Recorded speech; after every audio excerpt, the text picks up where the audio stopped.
السلام علیکم دوستانو، زه یم نقیب وطن او تاسو ګورئ ودان ټیکنیکل یوټیوب چینل. دوستانو نن یو داسې اپلیکیشن پیدا کړی دی چې د هغو اپلیکیشن په ذریعه تاسو کولی شئ چې په اسانۍ سره خپل چینل ګرو کړئ، خپل سبسکرایبر زیات کړئ. نو دوستانو ویډیو تر پایه پورې وګورئ، واقعا دا د نویو یوټیوبرانو لپاره ډېره خوندوره او په زړه پورې ویډیو ده. دوستانو دا یو داسې اپلیکیشن ده چې په دې کې ټول یوټیوبران دي. ستاسو دا اپلیکیشن مارک کوم، دغه اپلیکیشن ده چیټ ټیوب. دوستانو څنګه کولی شو چې په دې کې خپل سبسکرایبر زیات کړو؟ نن زه تاسو ته اسان طریقه درښیم. دوستانو تاسو ته ښیم چې زما سبسکرایبر څو دي. دوستانو وګورئ زما سبسکرایبر تر اوسه پورې 48 دي 48. دوستانو څنګه کولی شو چې خپل سبسکرایبر زیات کړو؟ اسانه لاره تاسو ته ده د نویو یوټیوبرانو لپاره، او هغه هم هېڅ کوم پیک نه ده، یو رښتینی اپلیکیشن ده. دوستانو تاسو ولاړ شئ چیټ ټیوب ته. چیټ ټیوب ته چې کله تاسو ولاړاست، دوستانو دلته تاسو ته اوله سر کې راځي کنټریز، دوم کنورسیشنز. کنټریز کې مثلا برازیل، انډیا، یونایټډ اسټیټ، مکسیکو، پاکستان، اسپین، پرتګال، بنګلادیش، ارجنټینا، اندونیشیا، نیپال. دا ټول تاسو ته ښیي څوک له کومه جهه څخه څومره آنلاین دي. برازیل څخه مثلا 40 دي، انډیا څخه 32 دي. دا د شپې د طرفه ډېر زیات دي. اوس دا ویډیو شوټ کوم، دا د ورځې ده. نو دوستانو وګورئ دا دلته اوس ماته موحد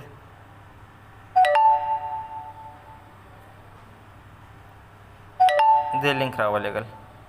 اوس زه ته خپل د ویډیو لینک لېږم. دوستانو زه تاسو ته 2-3 منټه بعد دا ویډیو درته ښیم چې تاسو څنګه کولی شئ خپل سبسکرایبر زیات کړئ. ساحل اسلام خپل لینک یې راولېږل، زه هم درته د لینک ورلېږم.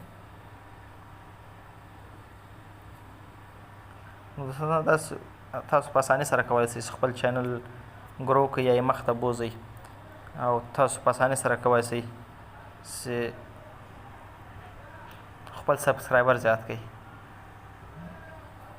مثلا دا ده دې کس دې ته زه هم لینک لېږم.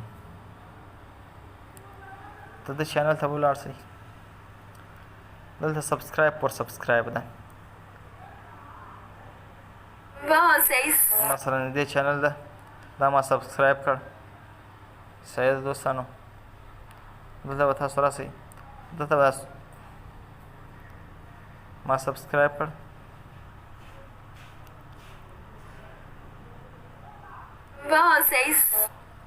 دوستانو د دې به تاسو واخلئ سکرین شاټ. د دې چې کله تاسو سکرین شاټ واخیستل، دا به همغه کس ته ولېږئ کوم کس چې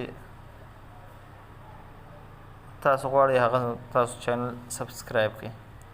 داسې په اسانۍ سره تاسو کولی شئ چې خپل سبسکرایبر زیات کړئ. ناو یو زه تاسو ته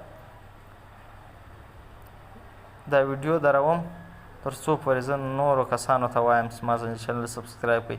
بیا تاسو ته د ویډیو اخري کې ښیم چې د ما د یوټیوب سبسکرایبر څو سوي دي. نو دوستانو ما ویډیو ته راولې وه، اوس راځو ځکه چې څو پورې ما د دوی سره خپل لینکونه شیر کړي وای او ما دوی باندې خپل چینل سبسکرایب کړی وای. اوس ګورو چې زما چینل سبسکرایبر څو سوي. په هغه ټایم کې زما د چینل سبسکرایبر 48 وو. اوس دوستانو تاسو ګورئ چې زما د چینل سبسکرایبر تقریبا 50 وو. تاسو کولی شئ د دې اپلیکیشن په ذریعه ډېر په اسانۍ سره خپل سبسکرایبر مخ ته بوځئ، خپل سبسکرایبر زیات کړئ. که تاسو چېرته نوي یوټیوبران یاسته، نو دوستانو که چېرته زما چینل نه یې سبسکرایب کړی، چینل سبسکرایب کړئ، ویډیو لایک کړئ، شیر کړئ، تر څو نور دوستان هم خبر شي. او د اپلیکیشن لینک به انشاءالله زه اوس په ډسکرپشن کې ورکړم. دوستانو ویډیو تر پایه پورې وګورئ. الله حافظ.